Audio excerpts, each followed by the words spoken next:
Ah ouais, Kakebeti. C'est qui a vie du public et bandit. Y'a mon balama des fois Pembe,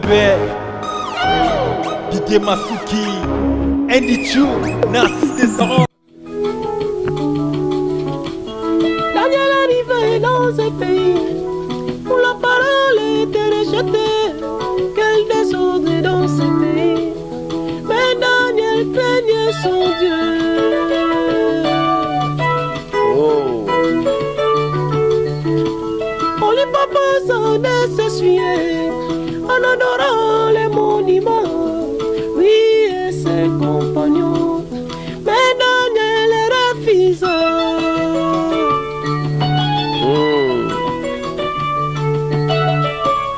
Il peut arriver dans ton pays, le péché est autorisé.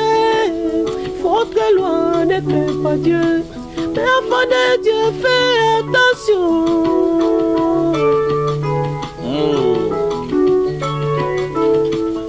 Il peut arriver dans ton église, la polygamie est autorisée. Votre église ne craint pas Dieu, mais enfant de Dieu, fais attention. Oh, Jésus.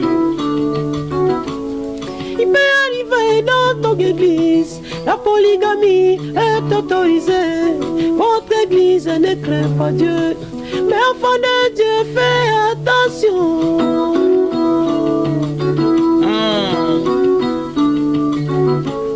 Dieu ajouta l'intelligence à ces quatre bons jeunes hommes à cause de leur sanctification.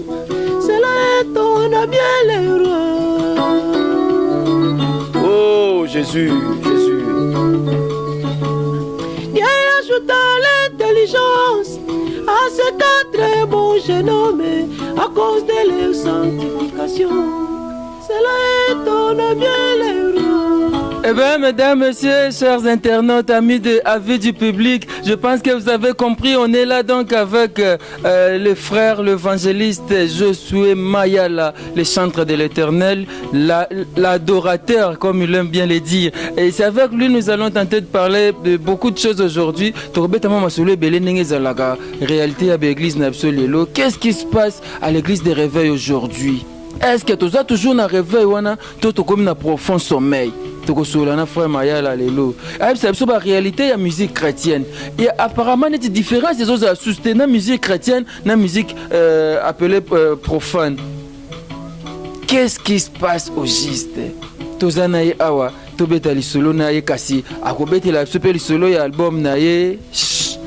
Album oyo azo préparé kasi depuis pas bandai ko lobela ngoti sikona no ebimite to koyeba yango lelo soka komi na niveau nini. L'évangéliste, l'homme de Dieu, bonjour. Bonjour, j'aime bien que tu m'appelles le frère Mayala comme je suis. Le tomona, le tsori, à tout seigneur, tout honneur. En tant qu'homme de Dieu, nous devons aussi te respecter, évangéliste. Na yoga qui place aux autres anobi apparemment l'inga frère Mayala mingo bomba makam suzunzamba au sepanote. Non non, tout ça là on se mi balé ba o ba bazongolo la ndabiso na mateya ba yebi ba ope bazwa ngolute maintenant là avec vous vous avez ngolu na ba mateya na biso. Voilà.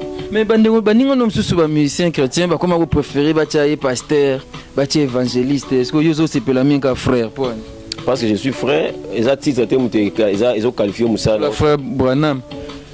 Bon, ndezi ya minga bien frère Branham, c'est pas mal. Moni ils ont Moussa des ont qualifié.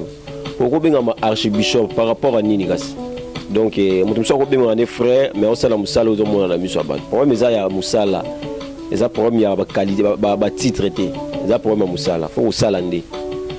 Comprenez donc on est là avec lui et il va beaucoup chanter aujourd'hui anga yeso ezaki en direct bebo senga banzembo. Na osenga la bino. Merci clavieriste de ça deuxième ndambu to mekana nuko ko beta moi ma solo ebele nande ko na biso le frère Mayala ndenga lingto benga kai et frère Mayala na tuno so boni santé. Oui santé bien ndebo kuti donc kimeza. Kimia ezali na bi lelo to ko beta lisolo ebele kasi na njembo yembi wana lobi tangu polygamie za permis na lingomba to bibisiko sambelaka yo chrétien sala attention likambo mpe ya polygamie ekomi mingi na milieu ya bachrétien apparemment ekomi nango neti acceptable donc la polygamie ekomi comme normal. Moi je connais un pasteur qui a 8 femmes, c'est comme ça ote sous kobala moko donc epta comme na bango 9 et yo en tant qu'homme de Dieu, en tant que chantre de l'Éternel et nini koloba par rapport ya likambo ya polygamie mikolo. Bon, c'est juste que bana nzambe basana bonga attention. Moni nyonso tozolobela o. Ozomona komi alei ni makambo zaki ya kobomba. Eza nango juste ka makambo mukolo suka. Do eza nango elo musute eza ki nzamba linga lakisa biso ki makambo alobaka komo kokisama. Comme ça la matina ba pasteur, mon pasteur azana basi mibale misatu. Ye azai ko batama même bon. Nous nzambe pe makambo linga ko bomba ngote to comme na soko ebaki wana za mwasi pasteur. Kasi mwana o mwana deuxième bureau pasteur wana. Ah. Bon, c'est ça aussi le vrai problème hein. Donc nzambe nda sunga biso. Donc nzamba sunga biso ke totika na lignée vraiment ya nzambe. Oui bien ça facilité. Batu baloba na bango kaka tika baloba. On a yebisa batu ko yemba eza bien. Côté ya pesa bien. Mais le vrai problème c'est ko sala makambo to yemba. Ko sala makambo to te. Donc ngana ko défendre na ngaso na moni ke na komo ke na mopandi na zwi na basi na mibale na komo défendre na pe polygamie. Pourquoi parce que ngamo aussi na koyi wana. Na ba divorce. Na ko sepela nga pe na komo défendre na pe divorce peut-être pour moi si na sala ne mabete mais lokwa na mona mususu na divorcer na pona bala ya sika. Ozomona ko peut défendre ngo mais en réalité na liboso na ndabo yango. Donc nzambe nda sunga biso to sambela pona ba ndeko wana o ba komi déjà kuna na place to critiquer bango mais to sambela pona bango et que nzamba sunga bango na place to ndima pe bindima o bango bazoloba voilà to sambela ne pona bango pour réellement eza ko bunga nzande ko bunga ni mte sala ko changer mutu même enseignement yango même pasteur na ndonda te ya bino bien azala maso zo te ya boy il faut ko banga nzambe la crainte de Dieu bona boy mais lelo comme kaka mazo apona nini pour akota wana ozomona donc eza facilité. Donc faut resembler à pour na bango mais bana nzambi surtout vous ça la très attention parce que makambo eza makambo nzamba lobaki na tango ya kolinga koya makambo essayer voilà. Ça c'est très bien, je pense que la réponse est aïe. Tout n'est pas bien que nabi le là koyemba mingi et frère Mayala en tant qu'évangéliste tokoza nous na ba casquette ni sumbalé. Tant on peut ça loyembo ezaka évangélisation non? Oui. C'est vraiment ça et puis c'est ezako tu ya makasi parce que mamate ya bato belé balanda ngo soutien anda vraiment té et puis surtout surtout na ba net mutalingi amona ne titre buzoba soka moni buzoba moko ba cliquer mbango mais soka moni les frères Mayala prêche quelque part à hôtela aux amagamba ya lobina leloté donc voilà mais nzamba sunga bana nzamba ba hôtela biso que Dieu vous bénisse nzamba pa mola bango ya mingi ne balobaka autre mers autre nino. Je pense que les appellent en église à l'époque il y avait d'autres prédications et quelques années passées il y en avait d'autres aujourd'hui aussi. N'importe quel miracle les acquis dans l'église il y a ndenge mususu to munyango kokaye abiki tamboli aveugle amoni balamo sur place et aujourd'hui ce n'est plus le cas. Qu'est-ce qui se passe au juste? L'église des réveils nous accompagne ou bien nous pousse dans un profond sommeil ou bien encore l'église des réveils atiena nous azuna nous temps ya pause net na baleza ka moi mi temps to pe manana. Réponse tangeza bien eza na nzembo na beta mokona suka. To yoka réponse ya mokona suka. Weza ya nzembo eza na album na. Non.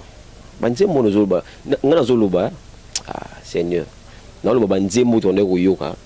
Oyoki nzembo yo moko salio na malili na nzoto ekimiso pe masumu. Ba nzembo to na ngo besoin. C'est-à-dire batunde ba bosani puis ba abandonner premier amour. Nzamba otuna biso. Alors bobande ko kima mbangu na biso telem. En réalité batu musu bazo kima mbangu ya kanisa zo koma. Njoka mbangu zo kima wana okima na direction mabe. Je comprends. Il faut mieux que na tambola malembe mais na biki na okina nzela bien. Kena kima mbangu na route munene na biki route nezala ngo manga mabe. Faut mieux tambola malembe na biki ndina okende boye na zana nzambe. Pour na moni pena ki place moko bo na moni pena ki na tambola suna nzambe te na hotel nzambe na moni ko zana ngate. Non, parce qu'il y a Tony Bongo, parce que l'église des réveils, à l'époque, il y a papa Aïdi Nabal. Toujours quand les solos ont voyage astral, toujours quand les solos ont moutaye, si koyoka sacerdoce, makamususute, toujours qui koyoka mute, toujours qui mouna, batoizo tina batna prière, et puis résultat à prière, ils ont mounana. Ce n'est pas le cas. Peut-être qu'on a un djembo bon tozonga na ya notonde. Il y a une batumbalamon pour comprendre. Je vous regarde droit aux yeux. Pour nabisayo, nyon sozo tangam, nyon sozo simba Bible, nyon sozo kotsona ma lobanzambi. Et qui a la keba. Nyon so nozo mona wana, nyon sozo mona za centralisé na obanga nzambi. Pour ceux qui ngai na obanga nzambi, tala ezana ba buto musuna sambela te, nozo mona abo. Oui. Pona lala butu nzamba sala ngo pona lala ezana batao na ba prière na butu na lamuki na sambeli mais ça bata musu na uti oyembela nzamba mutu ko teya na yena bise Seigneur merci ngongo utiliser nga kuna na lali. La Bible dit ceci, l'ange de l'Éternel campe tout autour de ceux qui craignent l'Éternel et il les arrache du danger.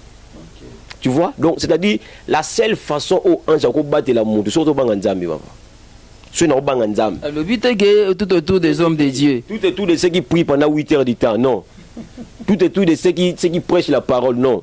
Tout autour de ceux qui craignent Dieu. Que ce soit homme, femme de prière, femme de nuit, si tu ne crains pas Dieu, tes prières sont des bruits devant Dieu.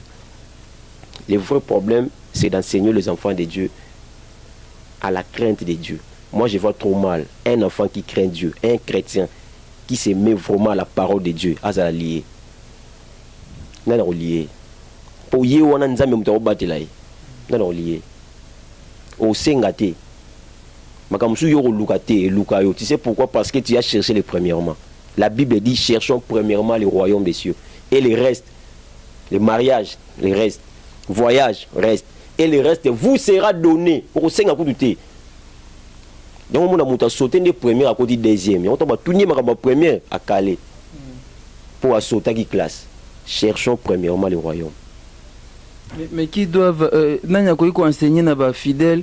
Il faut chercher le royaume des cieux. C'est vous les hommes dédiés. Or, ce n'est plus le cas aujourd'hui. Aujourd'hui, on nous prêche le mariage, le voyage, la bénédiction. On nous prêche. Et puis, en prêchant cela, on nous montre comme si c'est seulement les hommes de Dieu. Tu vois, on a prié ensemble, mais juste après, les fidèles s'approchent encore vers les hommes de Dieu pour qu'ils aient imposé pour qu'ils aient prié. Lorsque quelqu'un est malade, c'est comme si on doit seulement appeler cet homme de Dieu pour qu'il prie même de loin et que Moutoua Biksama. Or, vous devez nous apprendre comment prier. C'est pas ça. Vraiment, voilà pourquoi on a besoin de bino, surtout pour nous lancer l'enseignement boé, tu vas comprendre les bisous. Moi, je vois trop mal, je vous dis, trop mal. Au Nzambe Bazaka, au Balandra Bisso Baraba naïveté. Baba naïveté. Les locaux, ça y est. Lobby. Mais le but, on a déjà. À comprendre. Parce que quand on comprend, on a une manifestation. Babylone, on a le. Et puis, on a eu le kuta. Na bana tout ça na tana chemise na yo. Moni chemise na ko saka na ngo. Et katani pe na kena magasin na so mususu. Mais amanzambe. Amozo saka na ngo wana nzambe mobimba kita. Nzambe atika lola. Akita po sera amoyo saka na ngo. Donc, et puis organiser fête à munene na lola ndebote ya so muta yambi Jésus. Ba fête na ke na ka perdre. Ce qu'on fait ça on est ça. Nzamba sala dépense fort. Ceux qui voilà, ceux qui muta bongo le muté ma fête na lola. Ce que je me demande sur muta pengui. Je me demande pour ceux qui fêtent salami, pour muta jouer diplôme, ceux qui sont muta koufi batu ba olela. Vous comprenez? Il faut avoir ba espemi balé o na makata maloba nzambe. Est-ce que yo au messana ko sali sa fête na lola to messana ko lelisa lola? Frère Mayel avait dit qu'il va nous répondre à travers ces morceaux de chansons. N'évitez ce Tozango. Mokili, c'est comment le titre? Non, ça c'est Mokolo Nasuka de Papa Patrice. Ok, suivons cette chanson de Frère Patrice, Mokolo Nasuka. Oh Jésus.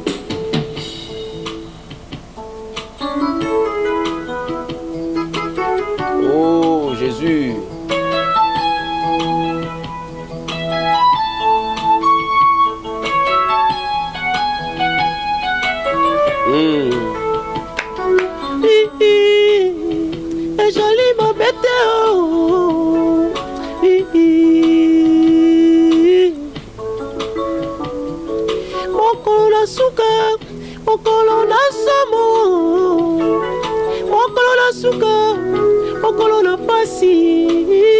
obima na nzela voitire konjala te okende na biro babiro ekokangama mokolo na suka mokolo na pasi liboso na Yesu bamingi kolela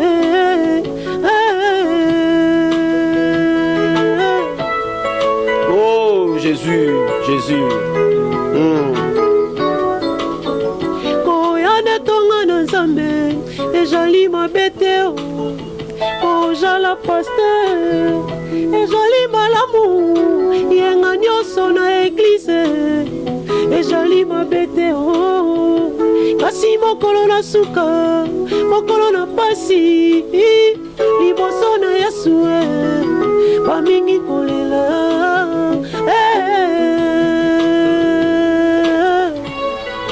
Oh Jésus, Jésus. Comment ça a la liste d'examen d'État? Ceux qui ont raté en 2017, 2018 dans Robandela. Bon, ceux qui ont raté vie éternelle. Parce que mon pasteur, moi, qu'on l'a mondi, mais azate, à Outawapi. Y'a on a kebisi yo, moi, ça pasteur, aux pasteur te. Moi, na pasteur, aux pasteur te. Y'a on Bible yeba qui lobby, le sali est individuel. Le sali est individuel.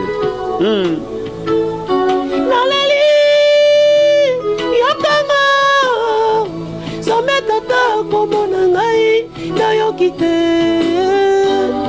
naleli yokanga Nzambe tata otala lisusu mpo nayeba Nzambe ndenge nini obosani nga talanga lelo nakomi kowayawaya libanda ya lola ndenge nini obosani ngai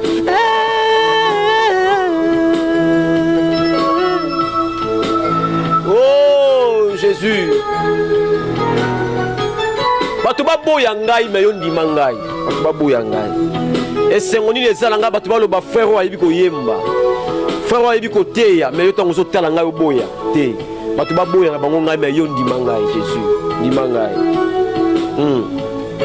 Naleli yokanga Sametata komona ngai na yokite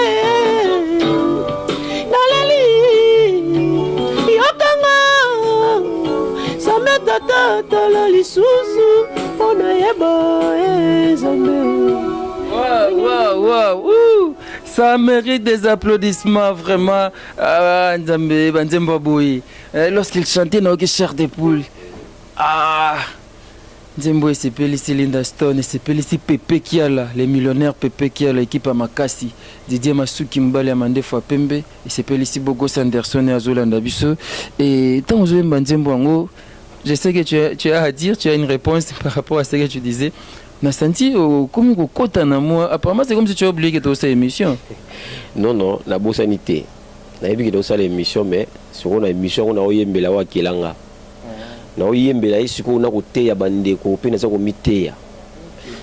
Donc, Zembo, ça parmi les Zembo, on a oublié Bango. Ngamoro na kati na ngamoro na mizongi si na place à Moutamasumu. Si on a oublié là. Naleli yokanga Sametata komona ngai nayoki te. Alors que na Google so beti komba frère Mayala ba émission ne ko bima. Soko beti na YouTube ba émission ne ko bima. Soko beti na Facebook abimi. Siko ndenge ni na liste Nzambe samba beta ngana zalate.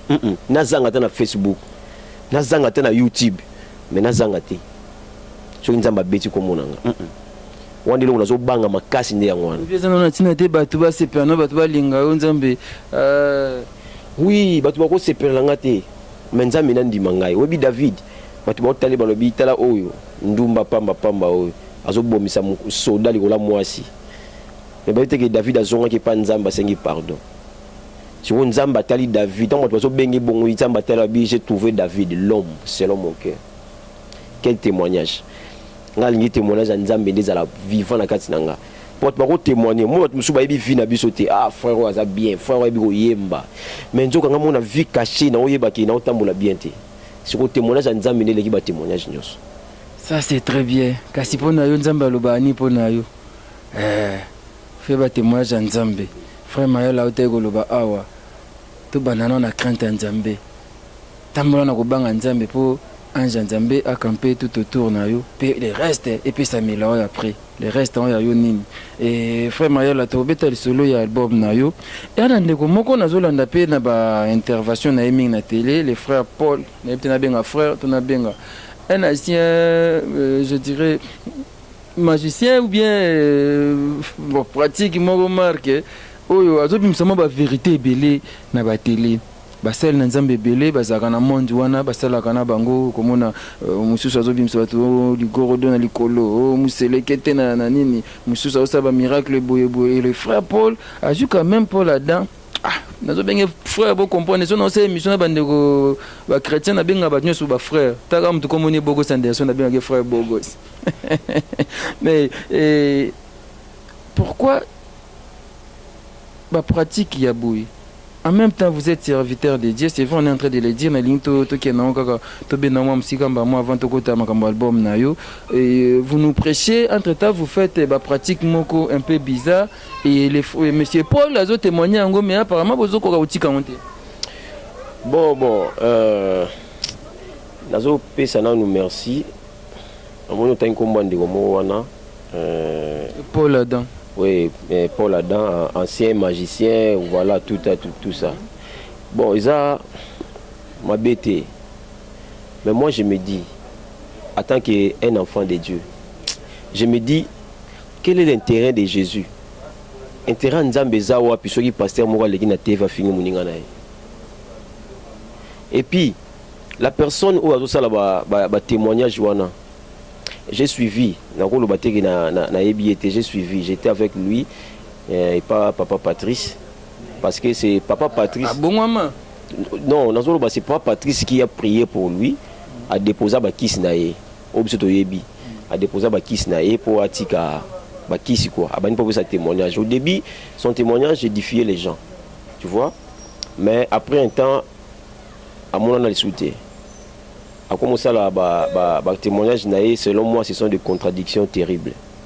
Contradiction comment? Quelqu'un qui témoigne que le roi pasteur ou il va pratiquer un autre ça les a bien été atika yango bisobe to yebi pasteur wana muswaza kana na matete mususu na lemba mususu na limete mususu na toyebi na biso ba pasteur yango eza une façon ya ko faire de sorte que ba pasteur yango batika bazonga na crainte de Dieu makambo tiko loba awati mabeni frère Paul Astal.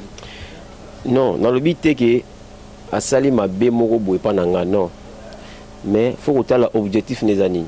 Je vous dis déjà que tout le monde n'a contre-traité, n'a pas porté dans le but que tout le monde doit aller à la télévision pour un objectif na allons là-bas dans quatre églises parce que banda ko sala makambo j'ai suivi d'ailleurs makambo ya pasteur Moïse Mbi les frères avaient parlé de ça à Lobaki à Kosi non frère Paul qui te dit qu'il a dit la vérité? Lui makambo gege toyo qui paye son ya gege. C'est vraiment méchant. J'ai suivi le frère Mike, c'était une émission il y a chaîne Nabiso Awa. Na landi na biloko na ba lobaki wana pe batiaki pe na compte ya biloko na ba komona botanga wana. Yepe batiaki alobi c'est regrettable. Yemo sko alobi malobo ya lobaki. Et puis son zu phrase wana te na mo wana bo loba wana et concordé te. On ba que français baby. Mais pourquoi on ça le biloko méchant bongo? Vous comprenez, biloko on est trop méchant. Papa, il faut regarder d'abord la vie de ces gens-là qui témoignent. T'as la vie na bango. Pour yo ko le kana TV au lobby qui ya sali boy, ya za boy, mais t'as la vie na. Et puis moi j'ai dit ba to bozo l'exa bona be mission. Vous attendre ba question, vous appelez téléphone. Bo bengi pété. Tu comment permettre bino. Bo benga boza numéro papa Patrice, boza ba numéro na biso to zala na bango. Benga lo bon yo na yamba yo mais faut Patrice azala wana. Soga o ileka. Bon moment que muto bo benga saka ya chaque jour so bo ebisi bonga ko yate. To ebisi ndeko Paul Adam oya émission mais bozana frère Patrice akoyate je vous jure akoyate to mekango yo ko meka ta 120 000 fois oyate puis bandeko bolanda biso ba yamba déjà na banini bo meka oyate omoni blo mso eza ko dénigrer eza ko silisa valeur abatu ko humilier batu na ndenge moko boye yo ndo zo succès ozo ka succès na sima mutu c'est pas bon c'est pas bon. Où est maintenant la parole? Où est la place de Jésus? Moi, je me demande même les gens qui lui accompagnent. J'ai vu même l'évangéliste Roger Baka qui l'accompagne et qui met même les points. Je suis là pour appuyer. Oui, pour appuyer, mais l'un de la vie à Mouto, c'est pour appuyer. L'un de la vie n'a été à la vie, au monde que vous avez la somme pour appuyer. Vous comprenez? Nous sommes là pour la parole, pour l'évangile. Ce n'est pas pour la Barana. Tu vois? Donc, ils ont. Et les frères Paul est en train de nous suivre et les amis nous suivent aussi. S'il faut lui compléter moi un message, qu'est-ce que tu peux lui dire? Qui doit rentrer. Il faut zonger en débit. Il faut zonger en débit. Ça a été. Il faut zonger en débit parce que. Tu penses qu'il fait ça pour gagner quelque chose? Je ne sais pas. Là, c'est son ambition. On a les ambitions. Mais, bateau bazana et wana de bateau té mabé. Il faut. Frère Roger Baka, l'évangéliste. Non. Papa Roger Baka est bien magamuté. Je vous dis. Mais comment il peut soutenir quelqu'un pendant qu'il est ignorant? Na yebisio. Na lobi na droit. Na yebisio qui a yebi na magamuté. Soka yebi yango. A yebi muto avant de pembeni. Hein? Parce que bon les cas, vous avez un jour. Ma pesibino, vous un jour bokende. Bo benga papa Patrice. Asa muto assemble pour na iti. Hein? Parce que Ndeko Paul Adam mutasele délivrance atika bikila kila nena ba magicien ya bondoki eza frère Patrice. Mais tant que tu as comme ça témoignage pour que intérêt quelconque, comme que poata ba pasteur rebelle, ce qui ne fait pas bien. Non, ko poata ko douter, ko loba ya lokuta. Ko poata te ko poata za ko na lobby vérité moko boya. Et ça ngo mutu na sala ki mabe na lobby. Vous comprenez? Mais ko lobande lokuta za mabe. Vous comprenez? Même pour ça l'expérience on a bateau ba yambaki facilement. Boye bisaye. Mais papa participe aux awana, aux empêchements. Merci beaucoup frère Mayala.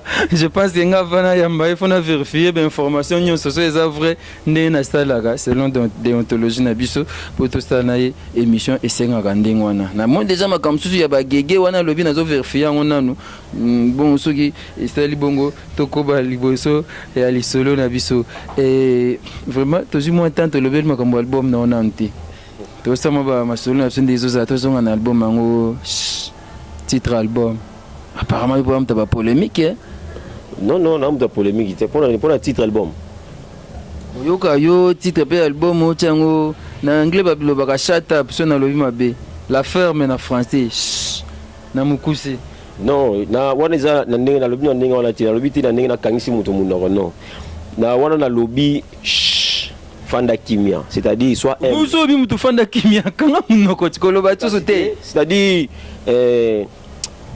zala kimia donc zala humble, c'est ce que je voulais dire dans la chanson. Ça titre ya nzembo na zuwa ngopé na titre album. Nzomona eza ko lobela mutu te na kangisa mutu munoko non. Donc naza amabilité wana ti okangisa mutu munoko parce que mutu mutazana ndi baloba to la démocratie voilà. Mutu mso ko ndimela ko kompa ko ndimela oti. Nanje mongo zolobani. Nanzemo non le bafanda qui met ça la bête comme ça toyoka o fanda kimia bandeko bon tozonga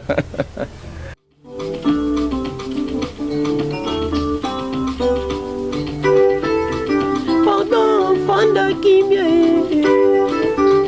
vraiment pardon fanda kimia pardon comme ça te fanda kimia Koloba te fanda kimia pardon Nyoso sanango euti na nzambo Nyoso zwilelo euti na nzambo Panda fanda kimia nefonanga Oh Ninyo sanango euti na nzambe te Nyoso zwilelo ezase nangolue Kobeta tolo te fanda kimia pardon Kolobaloba te fanda kimia Kobeta te fanda kimia pardon Fanda kimia Oh Jésus L'olendo ni dozo sala ya nini Obi combien va refula bango kam ko bokendaka wana so batika oza pona pembe te pona mwindu te ngolo nzambe so comment l'olendo bopo ani na mutu abengi so na poto comment on manquer respect. Nous sommes normal. Mais keba un jour nous avons kango place moko ko lekso ke zala ko mikitisa. Sala humble mwana nzambe po ni ko milakisa boye. Ki mezala. Kitoko zanongo euti na nzambo yo. Yo komisi yango si jaloleno. Nesika zambe kumisa mayo lo fundwe. Zambe alongola pema yo cadavre. Pardon tika fiere.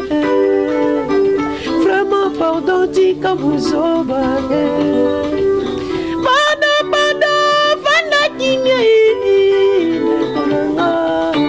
Oh Jésus, nana yebani koleka yo, nana yebani na Yesu akundama yo nde likolo te mutabenga yo za nzambe mutapesa ko banseneme za nzambe nde na kundami makasi boye akoma kotaka na prière de clôture te obandaka bien liboso Yesu na katikati Yesu na suka Yesu lelo koma kaka yo Yesu akoma kota na prière de clôture au nom de Jésus amen qu'il te sili te kanisa tango bandaka liboso humilité leki nyonso Église osanango euti na nzambo yo yo komisi yango ligablo na Très belle chanson, je pense que ça mérite des applaudissements. Nzembo kitoko boye et c'est pas ici Samino Mata motema ya mama Gertrude Ilambe Samino Mata. Et ça, moi bien, Pepe Kiala, les millionnaires, Pepe Kiala, l'équipe à Makasi, Nadine Bolingo, Linda Stone, Oya Marai, Didier Masuki, Nabo Sanité, Pasteur Blanchard Logos, Lydia Munanga na Londres, et ça, nos plaisirs, na Sita Manyema, Joli Lukombo, ça, nos bien, Fanda Kimia. Et pourquoi ne pas intituler l'album en Fanda Kimia, qui est au Tchash? Kasi yawana, Fanda Kimia. Il faut que Fanda Kimia, mais je préfère Chiwane ça là bien. Pour une kata nzembo. Panda Fanda Kimia ne konanga. Ezali. Na kati wana yoki olobeli ba pasteur, olobeli pe bande kona biso ya poto, nande kwa bende na mikili. Akomisa kute nemi a 100 mètres. Olobeli ozobanga te? Non, ça va vérité. Obi ndeko moka benga. Azana poto yende mutu abengisa ndeko na eleki na ye abengisi ye apesi pe ba cop alakisi ye pe lelo ndeko na komo kozwa mwa mikie azwi pe mwa basi c'est frère Maël le ça il embo akela na nzembo non ona kudu nzembo nde siko mutu interpellaki ye na nzembo ya sala bolamu kotika te bato bafinga koboya te sala bolamu Nanze mwana baka ata mutu asali yo mabe ato salila mutu bolamu awangani yo continue osala bolamu po mutu afuto za nzambe yango tango interpellé mutu abengisi na poto mais amanke sous respect boso obengisi mutu na poto bako manke sous te mais siko tanga loba bike nga na tika na lapa na kosala su mutu bolamu te na bisi non yo continue nzambe nde mutu afuta yo voilà donc ça nzembo moko na lobele mutu te daye nga na mona ngo pena ki ndoki na zube na tana nga na vandi pona sale la ga mutu moko nzembo ko pambola monde entier na sale la yo on les a perdu ba mission chrétien belé ko ma mna ko sala ngo siko olobi na ba pasteur comment nzambe komba Jésus so benga ge nzambe na bomoy abanda etanga makaka na prière clôture atayo moko eza ilo mona remarquer c'est-à-dire quand l'homme de Dieu entre, c'est pas mauvais, il faut mériter double honneur. Pour ceux qui sont homme de Dieu, ils ont mérité double honneur. Bon, ils sont mérité d'eni. Ah voilà. Si vous comme autant à l'église, l'homme de, c'est pas mauvais. À ce côté, tout le monde acclamation, tout le monde. Mais les bandeli wana, la Bible dit nzamba zalaka, les bandeli azali. Na mon acclamation bo beta te pona ye. C'est pas mauvais. Tout qui n'attend à moi imagination na biso wana. Mais Yesu akotaka comme Yesu peut-être kotaka to kati prier na biso au nom de Jésus amen. C'est pas mauvais. Mais to lingi nzamba zo place vraiment na mitema na biso. Moni mutu aza na place na mutema no comme ne ba no bimo pam. la Bible dit, là où est ton trésor, c'est là aussi sera ton cœur. Donc, ceux qui nous a placé par Nzambe. Donc, vino mobimbo, nous allons toujours na posa nae. Na monango, c'est mo ya zagata abeti libako comme mbali ne bimi. Amoni mo museleke te comme mbali nae. Voilà, il y a tonda mobali nae. Ozomona. Donc atonda ye. Mobali nende mutaza vi nae. Mais malheureusement un jour mobali wana autiga ye pozo ya sika. Malheureusement mobali wana un jour ondimate bolingo moi sango za rapona ye. Mais nga na bi mobali mo to sala ma beto. Malgré ma beto sala ye atiga lola nae. Malgré ma beto sala ye andi abiso kana mabe na biso. Cet homme là aza mystique. Et puis publicité na ko na ba publicité ba tumusuti.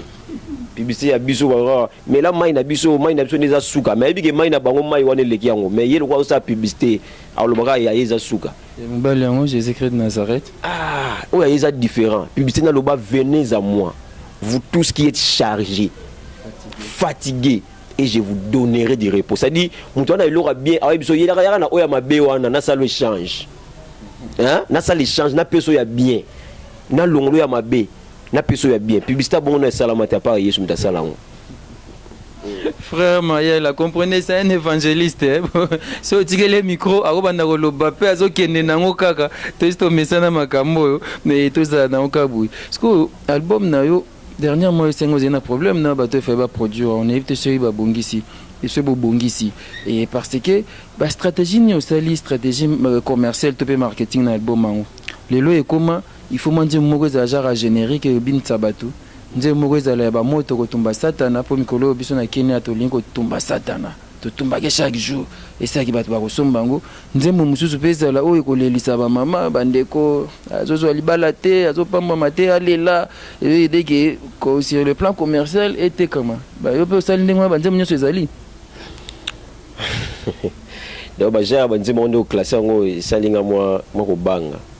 Satana on a mon quoi botumba ke bien te ou soit bo bengana ke bien te pour comment na ko zo déjà papier na zana ngo so na tumbia ngo za sous papier te etikali cendre lobi so na ye na tumbaka même papier na tumba c'est bien dans l'église tu peux tumba c'est-à-dire quoi ozo tumba moto ya tumba yo o tumba moto azo tumba ndeyo yo quand yo mto tumba zo tumba yo je te dis na ko sala prière na bengani muri mabete mais ngai kaka vina ngande na otambolela a poussa na te ako poussa na te mais bino kala bolobaki longwa satana longwa makamuzo lugo je vais te dire ceci na autre le bon émission moi j'aime mon papa na linga papa na ngami côté chanter c'est ça que dernièrement na linga mi côté oyemba na linga mi na baloba na linga ba danser et ça peut nous muso bi ya linga ni ba danser wana mais moi papa Patrice pas respecter kama kama na lobi ya banzembo wana ti mwanze moi ko lela mwanze moi ya danse moto qui te utalo là ah wana les gens se retrouvent en danse ça fait du bien na utula ndeko moko na TV asiko Jean Koubal alobi loko moko etutinga ekotinga alobi boye bato bono kanza musique ya Congo ka luketu ndi mto kosala do fo binara oningisa ka luketu do veut dire so oyemi nzembo fo manzembo na rythme ko binisa luketu mais à comprendre que ba vie des alaki hein ba vie dango zaki wa bina intellectuel na intellect mutu na kata mbongo ya mutu ana besoin pe ya musique moko intelligent a besoin musique moko ayeba ki rimiter abi on ndenya olanda ba mo zo suka ka na ndenge moko boy rime apprendre à comprendre à côté ici le lopé avant d'ici. C'est les hommes malgré toutes mes difficultés, tu m'as su ta sécurité. Je suis un peuple sans force, je m'accroche à ta puissance. Je peux manquer à manger, mais tu as tout arrangé. Et même quand je me sens faible, à toi Seigneur tout est possible. Je dis merci Jésus, merci Jésus, merci Jésus, merci Seigneur. Malgré tous mes péchés, tu m'as fait tout rapprocher. Alors je vais m'accrocher à ta parole pour me cacher. Voilà. Et ça, malgré tous mes péchés, tu m'as fait ton rapprocher. Je suis un peuple sans force. Je m'accroche à ta puissance. Je peux manquer à manger, mais toi, tu as tout arrangé. Même si je me sens faible, à toi, Seigneur, tout est possible. Tu vois? Ils ont cherché de me faire périr. Parce que mon ami, ils ont cherché de me faire périr. Juste pour leur plaisir. Mais tu acceptes de souffrir. Juste pour me bénir. Alors je peux tenir. Parce que je peux sourire. Merci Jésus. Ils ont cherché de me faire périr. Juste pour leur plaisir. Je suis parti à pécher. Je suis pécheur. Malgré tous mes péchés. Malgré tous mes péchés, mais tu m'as fait ton rapprocher. Alors je vais m'accrocher à ta parole pour me cacher.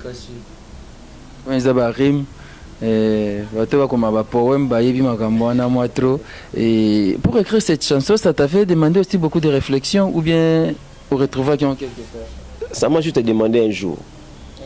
Je vous dis, cette chanson, c'était un mercredi et puis un jeudi, dans le studio, un jour au commis, un jour dans le studio Salignos. Je vous dis, je suis devant Dieu. Mais c'était un mercredi. Je l'ai fait, j'ai dormi, c'était à 14h. J'ai dormi. Et puis c'était quand? C'était quand je passais des moments, et quelques moments difficiles que j'ai passés. Dieu m'a dit, même si tu passes des moments difficiles, il faut dire merci. C'est par rapport à ça que Nzembwana Yagna. Et Nzembwana, au combien on a journée moko, enregistrant la journée moko, mais pour Ebima, comme c'est un année. Oui, pour Ebima, c'est ça le problème. Tout ça a besoin, il y a producteur à bien. Un producteur, a une ambition. Azoya pour abimisa album pour bananzami bapambolam. Oui, c'est vrai, un producteur a besoin à moi parce que dans musala naï, soit bimisi il faut retirer à zoaver musala. Zomona. Mais tout ça sous na bataille belete ya ko sala moi baji. Non. Ce muta mona ni a bien ou soit est-ce que frère Mayala a ko beta ba porte ya ba producteur wana? Est-ce qu'il a frappé porte? Oui, le problème est que tout ça déjà, ma plateforme, mon a sali, ça 4 personnes. Donc juste après ça, sur une abimi, prière mon azan, on a permettre de qui est on a audition, on a une maison. Donc on a qui est mais on a besoin d'Europe, on a déjà besoin qu'on a pu travailler. Donc s'autoproduire. Donc pour l'instant, la salle surtout ngamo. La salle sur ngamo on a bandeko bazar na libanda, ba soutenir biso voilà, c'est belé dernièrement tout ça nous mission monsieur babenga IP malgré la bourse on peut sa numéro mais comment qu'il numéro dans commentaire les gens étaient vraiment sensibles bazwa qui en puis babenga qui vraiment nzama pas mula bango naza lelo na baki na utanga mutute l'émission na obwa bino libange pa nzambi pour mabango na obwa pesi na mais sur na sambi pa nzamba sala bino quelque chose nzama o sala bon peut quelque chose problème tenga na obwa kana ngai yo boaki panzambe nga na boaki à émission et ça moi bien personne numéro contact na okasi so pe bozu yango ya yete boko benga nga na opesa bino 04 non là plus 243 89 79 78 484 donc plus 243 89 79 78 484. Donc, tu as besoin de bino, tu as besoin de yo, sur le monde qui produire album ou soit au produire en outil menza matière à cœur ou soutenir biso na mukelobi maman moro abengai asinga frère mala na la ninze mono na yo qui interview na yo non nzamba toucher nga mais non c'est na ko c'est loko mo bo na tindelo na mona maman na beninga bi na tindelio c'était $35. Vraiment pardon zoango na bisi maman c'est beaucoup pour moi. Geste on salikar ya salango, c'est beaucoup, ça m'a dit beaucoup de choses. Une maman qui est à l'âge avancé, je vous dis. Mais nzamba pambola pour na acte wana vraiment ceux qui nzamba sungio et puis nzamba a touché mutema na yo et que ça la quelque chose on soit clip moko on sait ça clip moko soit ni balé nzamba touché les vraiment nzamba pambola yo et on sera toujours les bienvenus on a numéro frère Mayala yemoko soit au commis Josué Mayala na Facebook bah Josué Mayala ba ko me belé mais sur telle publication tu comprendras que c'est moi vraiment nzamba zana bino bino so bo soutenir biso nzamba pambola bino na oba bakisama nzamba mona bino. Voilà, c'est le numéro de frère Mayala. Olingo produire, olingo soutenir, et olingo peut ataba production locale ou bien olingo bien c'est pas bêta na étranger, tout pas bêta awa na ba fête na ba matanga bêta ka partout. Il est là pour servir son Dieu, pour servir aussi Isa Moussala Naï, la musique chrétienne. J'ai dit merci à Sami Nomata, Motema Zetride Ilambe. Pepe Kiala les millionnaires, Pepe Kiala tout ça quand nengo loba ki wan équipe à Makasi. Merci Epanayo, Nadine Bolingo. Merci Papi Kader, Mahamba, Papi Kader. Sita Maniema, la reine de Lausanne, Jolie Lukombo. Lydia Munanga na Londres, Pasteur Blanchard Logos. Didier Masuki, Moubali Amande Fouapembe, Ndeka Gezalaga. Papa Didier n'a pas si mboté. Au chef. Didier Masuki. Donc, au patron de la Bissonza m'a pas molé.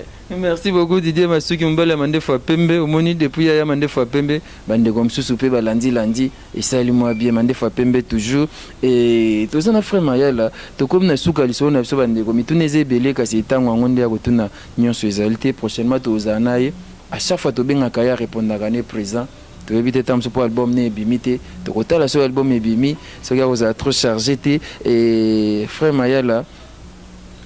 Tu commences à solo ils sont à Epsingai et musique chrétienne évolution dans nos monde ça va ou bien il faut encore quelques retouches. Non, attends que tu dois retoucher la biso. Hein? Et ça n'a pas kaka. Vous avez signe. Donc ici la té. Et ça va signe peine attendre la fin. Donc ils ont un mouvement à redresser en haut. Non, ils ont quoi apostasie au monde à l'élo. Ils ont maloba nzamba loba. Donc ils ont un redresser en haut. Vous comprenez? Ils ont un mouvement à redresser en haut. Donc ça vient ce que Dieu avait dit et qui s'est mis l'apostasie, les gens abandonneront la foi. Donc c'est écrit dans la Bible. Donc ça ils ont redressé en haut. La foi c'est ce que les chrétiens doivent avoir. La foi est très forte. Quitte aux chrétiens maintenant, il y a koyeba que muto esa bongi. Que ngandi na zaboui na zasko prefona bongi za vie na ngapona nzambe. Donc ça na muto moko ta ko redresser à wazate. Na biso vrai azate ça c'est la parole de Dieu. C'est ce que Dieu avait dit. Donc ça pourquoi lobby mokile baby? Oui, mokile baby. Mokile baby déjà c'est bien, voilà, on est vraiment à la fin de l'émission.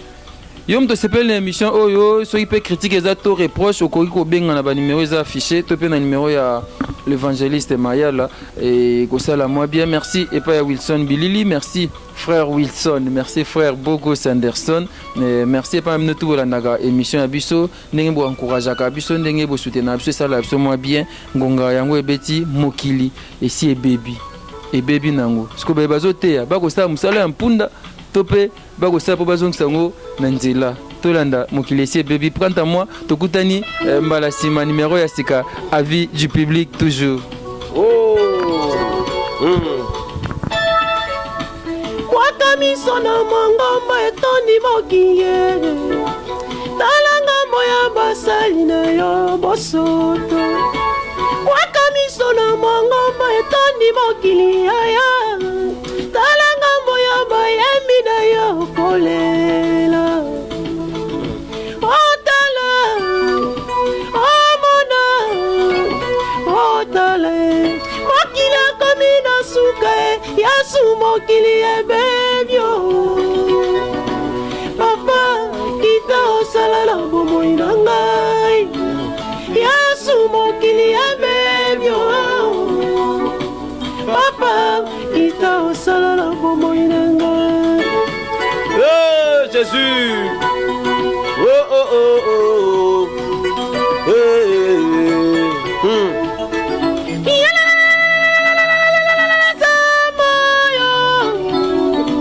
Papa kita osala na bomoi na ngai. L'homosexualité koti basi na basi. Mimali na mimali, moi je bénis dans l'église pour les hommes de Dieu. Yasu mokili ebebio. Papa, lita osala na bomoi na ngai. Yesu mokili abebi o. Papa, lita osala na bomoi na ngai. Nakomi kokamwa na basi ya lelo balingisa egalite na bango na mibali parité émancipation ematisa bango bongo Nzambe okita osala mokili ekomi na suka Yesu mokili ebebi o. Papa kita osala bomoi na ngai. Merci, que Dieu vous bénisse. Que Dieu vous bénisse.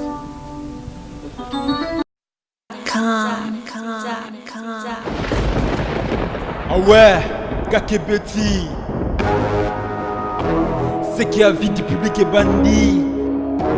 Y'a mon bon des fois Pembe. Didier Masuki. Andy Chou, Narcisse des